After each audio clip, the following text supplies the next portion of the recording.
Loading snacks.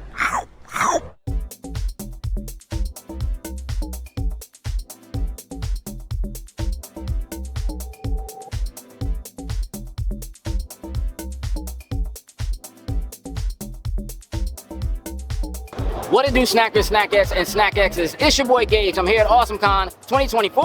Awesome God! Look, yes, thank you again. Look, we're here to have a little noise and some fun. We found some fun things and some awesome work. Check this out. Do me a favor, introduce yourself to everybody who's watching. Hello there, my name is Jonah Lobe. I'm a character artist, illustrator, concept artist. I'm known for my work on games like Skyrim and Fallout, where I made most of the creatures in those games, the monsters, the dragons, the giants, the Deathclaws.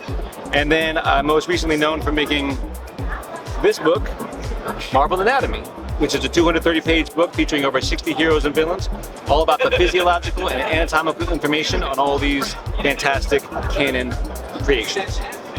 So listen, Jonah, I want to say that while I am a fan of Fallout and Skyrim and so forth, it is the Marvel Anatomy, right, that really brought me in. I started watching the YouTube and just kind of looking at it. How does something like that come about? That's a good question. There was this was an idea by this publisher, Inside Editions. This guy had this idea. He commissioned a Marvel writer to do all the lore and all the research. They wrote up a manuscript, and then they were just looking for an illustrator to take it on. Because I'm a professional creature designer, my job is to take human anatomy and mix it with animal anatomy, make it into like monsters, that kind of thing. And essentially, because of that, I knew what the inside of the human body worked, how it looks, what the muscles are like, what the bones are doing. And he contacted me, and then I got to just illustrate it. And the good thing is, Marvel was actually very easy to work with. They were very supportive of everything I did. Basically, because they weren't the ones who directly contracted it, it was a licensed idea. They didn't even know what to expect. And so when I started delivering like images like that, they were like, oh, okay, like, I guess we know what this is now. And so it just worked, and they even gave me permission to make my own YouTube series, all about the creation of the book and everything. So it was a pleasure to work on. And so, but how does it come about? It comes about with a year and a half of just pouring blood, sweat, and tears into the product. What's the thought process for you that goes into picking anyone, like a MODOK, Right.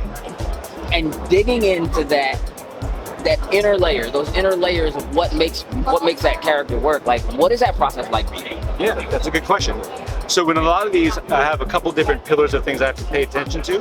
I think most importantly is two most important things: the look and the personality.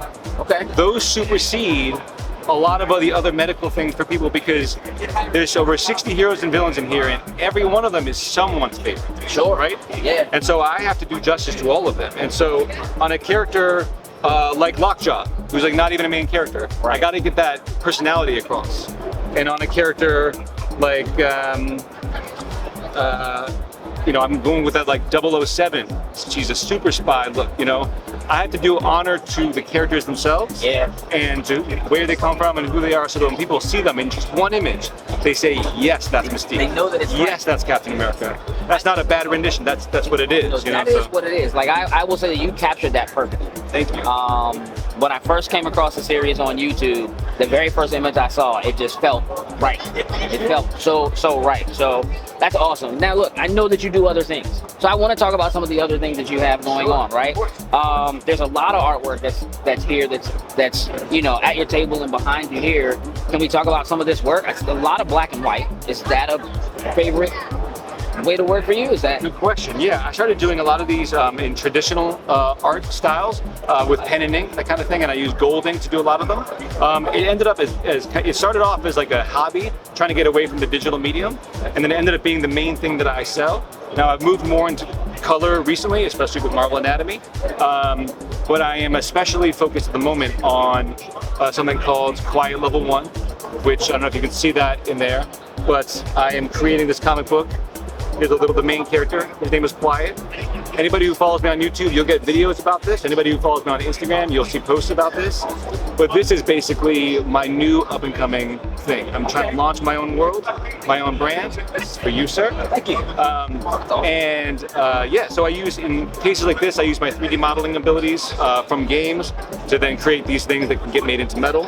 I'm selling these jingly dice that I designed. And yeah, so I'm kind of going in multiple directions, but next year when you see me, I'll be repping Quiet Level 1 real hard. I love this. I know that there's a like, just in this alone, there's a mix of the black and white, but then also the color. There is a little bit of both of those in there. Yeah. That's pretty cool. Yeah. How long have you been working on this? For about a year now. Okay. Kickstarter is going live in just a couple months, so awesome. Okay. I'm really putting everything on the line. So if you're watching this right now, Obi-Wan Kenobi, you're my only hope. Find me, support this project. It means the world to me, and I think you're going to be very, very happy. It's a story about a little skeleton's quest to defeat an unstoppable barbarian from destroying the world. It's going to be good.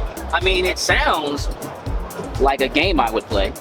It's a lot of game illusions in it. That's why it's called Quiet Level 1. Yeah. It starts at level 1 of the world tree, and he's like a level 1 character trying to defeat a level 100 character. Okay, you know? I dig it. So, yeah, thank you. I like that. So listen, on that note, right, about next year and the Kickstarter coming, if people are not here at AwesomeCon to see you, how do they find you? Of course. You can go to jonahlobe.com, and there's a button on there called Own, I believe. That'll send you directly to my big cartel store. Otherwise, you can just Google Jonah Lobe, Lobe like earlobe, and Big Cartel. It'll send you immediately to my store. I have Marvel Anatomy. I will sign it for you however you like. And I have art prints, and I have jewelry, I have other things like that. So come on through, support a small creator. I know I worked on Skyrim and Fallout and Marvel, but I am all by my lonesome. So come and join my team. I would love it. Awesome. Jonah, thank you so much. Thank you, Gage. It was great to talk to you. Absolutely. And dig into what's going on. I'm excited about this. I did not know about this. Hopefully next year, like it better be. It will be, because you're going to the Kickstarter. Listen, we got a lot more to do. We're just starting out on day 2, so I'm gonna get to it. You guys make sure you go follow Jonah. I'm out. Tools and Loose. Thank you very much. Take care. What it do, snackers and snackettes? Did you like what you just saw? Would you like to help us grow? Here's what you can do. Shoot over to patreon.com/loading snacks, and don't forget to like, share, and subscribe on your favorite platform of choice. Appreciate you.